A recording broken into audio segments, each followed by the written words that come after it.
خوفا من التهديدات الأمريكية التي أشار إليها الرئيس الأمريكي دونالد ترامب بفرض عقوبات اقتصادية على أي دولة تشارك مع مصر في القمة العربية من أجل دعم قرار رفض التهجير القسري لسكان قطاع غزة من أراضيهم.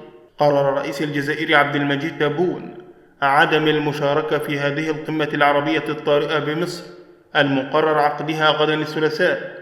وأفادت وكالة الأنباء الجزائرية بأن الرئيس عبد المجيد تبون قرر عدم المشاركة شخصيا في هذه القمة، لكنه كلف وزير الدولة السيد أحمد عطاف لتمثيل الجزائر في أشغالها. وهذا القرار المصيري يأتي على خلفية الاختلالات والنقائص التي شابت المسار التحضيري لهذه القمة، حيث تم احتكار هذا المسار من قبل مجموعة محدودة وضيقة من الدول العربية التي استأثرت وحدها بإعداد مخرجات القمة دون أدنى تنسيق مع بقية الدول العربية المعنية بالقضية الفلسطينية، في إشارة واضحة إلى مصر والأردن والسعودية. ونقلت الوكالة عن المصدر نفسه أن الرئيس الجزائري حزت في نفسه طريقة التعامل هذه التي تقوم على إشراك دول وإقصاء أخرى، وكأن نصرة القضية الفلسطينية أصبحت اليوم حكرا على بعض الدول دون سواهم.